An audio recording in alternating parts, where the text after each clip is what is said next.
Hello everyone, I'm Rodney Reynolds and welcome to another video. This is actually a poll that I did a number of days ago which has gotten over 230 votes, and the question is, my attention span is long, medium, or short? And the majority of people say medium, but close to that is short, and a lot of people apparently do not have long attention spans, and I can see that, especially the younger generation, because of really all of the social content that they are consuming, and everything these days seems to be, I don't know, kind of fleeting, right? And fast and rapid. And that's fine, but myself personally, after watching shorts for 10 or 15 or 20 minutes, you absorb so much.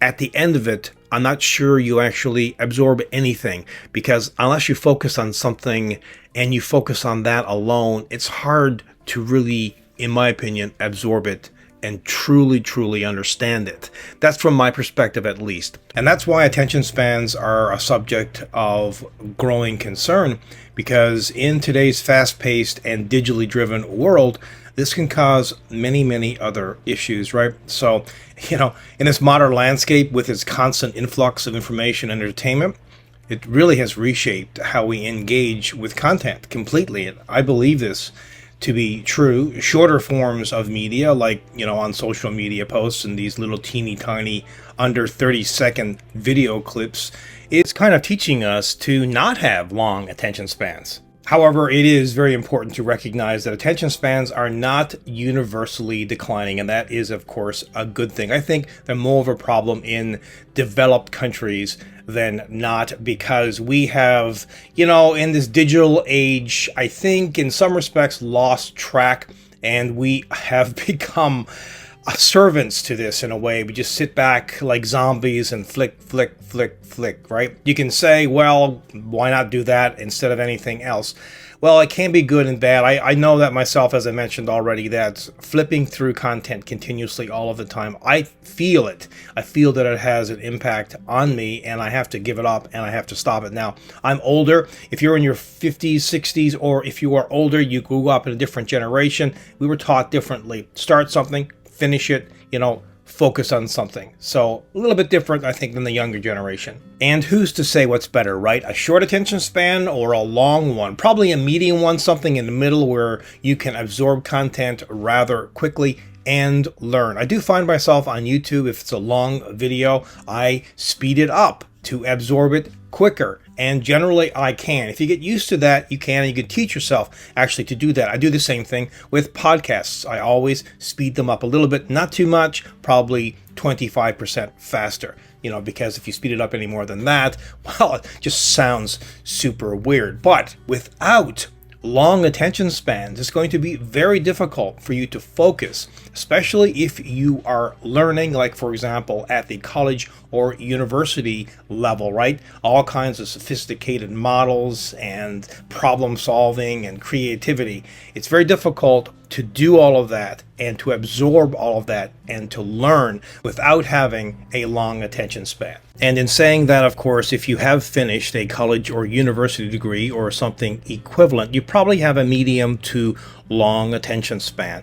Now, people say, well, what are you going to get out of university and college and all that kind of stuff? It's a terrible amount of money and time investment. It's a huge loss in a lot of respects. However, if you can at least take a couple of things from college and university, that's what's very important. And certainly having a long attention span is one of them, because I believe having a short attention span is going to be a detriment to you. And here are some of the impacts that short attention spans can have. I just discussed one: learning and education. Having a short attention span, of course, will hinder your ability to focus and concentrate in lectures or while studying, and this is going to impact your retention of data, and it might affect your academic performance. And what about productivity? How can you be productive if you have a super short attention span? Because what it will mean is reduced production at work, while completing tasks, and of course that's going to lead to delays and decreased efficiency. And then there's communication. Short attention spans may lead to misunderstandings in communications,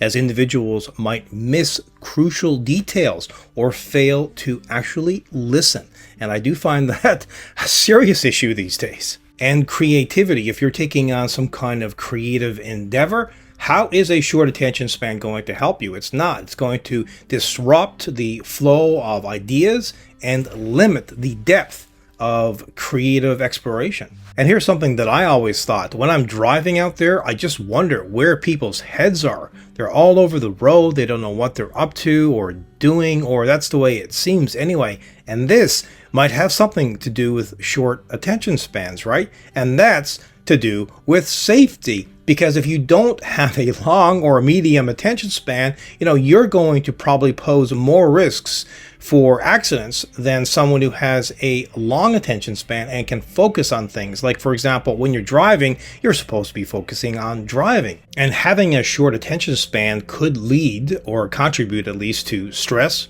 anxiety, and a sense of being overwhelmed. So if you have a short attention span, or if you find yourself developing a short attention span, which can happen in this digital age, well, you might want to correct yourself, because what a short attention span will also do, it will take the enjoyment really out of your hobbies and your leisure activities, because it will cut them short. So you won't be able to, really enjoy reading that book like you used to, or even watching movies. Now, if you do have a short attention span, or if you're finding yourself slipping in that direction, you might want to invest in some time management, mindfulness, and get away from computers and maybe your phone and gaming for a little while.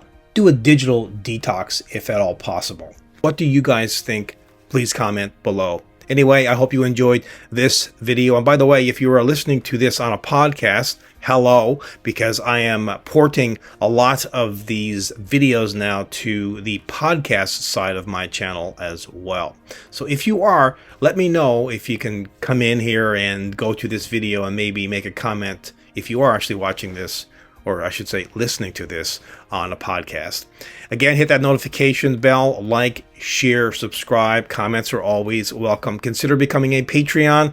And also, you might want to pick up, and unfortunately, the Motherboard Tray is not removable t-shirt, and I will see you in the next one.